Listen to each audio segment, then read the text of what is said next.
You might hear some people say that banks don't create money, they just create credit. This response often comes from civil servants and people trying to deny that banks now create the nation's entire money supply.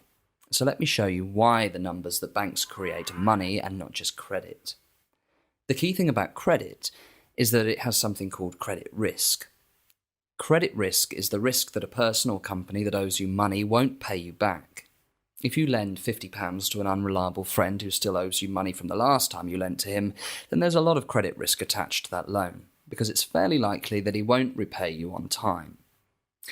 So, if the numbers that banks add to your bank account are not money, but just credit, then there must be some credit risk attached to that money. In other words, there must be a risk that the bank won't be able to repay you.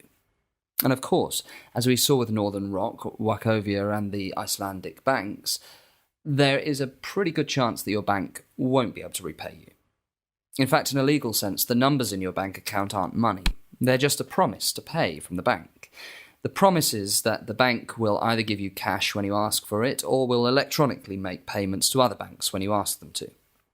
So that would suggest that there is credit risk attached to the numbers in your bank account, because the bank may not be able to repay you.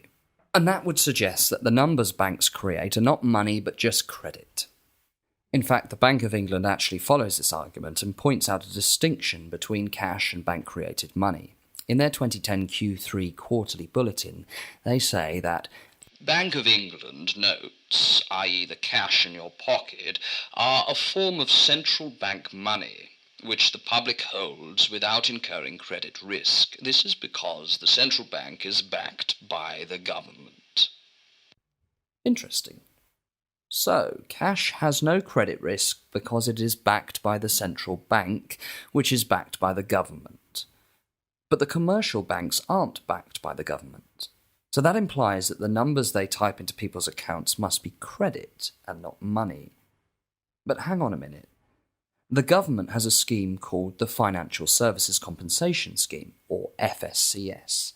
This scheme promises to repay you up to £85,000 if your bank goes bust and loses all your money. In fact, you might have seen them advertising this scheme on the tube or buses. This guarantee is supposed to be funded by contributions pooled across the banks. But if the contributions from the banks aren't enough, as happened during the financial crisis, then taxpayers have to make up the rest of the money. Just think about what this means for a second. This guarantee scheme amounts to the government saying, you give your money to a bank, let them do whatever they like with it, and if they lose it all, we'll just use other people's money to reimburse you and make sure you don't lose a penny. In what way does this not count as the banks being backed by the government? Here's the bottom line. The numbers that banks type into customers' accounts would be credit and not money if, and only if, there was a credible risk that you might not get all that money back.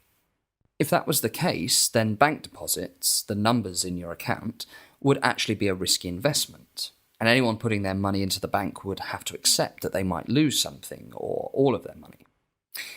If this was the case, then banks would just be extending credit, even though their payment systems would allow you to use that credit to make payments. But because the government steps in and guarantees all this bank credit, it completely removes all the risk. In effect, the numbers that the banks create are fully backed by the government guarantee, and therefore they don't have any credit risk.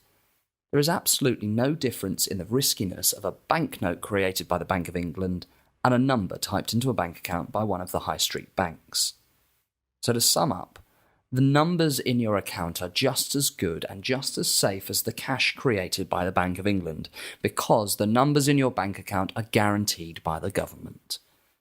In other words, what banks create when they type numbers into bank accounts is money, not credit. When the government steps in to guarantee that you won't lose a penny even if your bank does something stupid and is unable to repay you, then it effectively converts the risky credit of the bank into a risk-free form of money, backed up with taxpayers' funds, but which the government permits private companies to create out of nothing. By the way, probably the main reason why civil servants in the Treasury and the Banking Commission try to argue that banks can't create money is that if they acknowledge that banks had acquired the power to create money, then they'd have to deal with the serious implications of giving one of the greatest powers that government has to a private, short-term profit-seeking collection of corporations.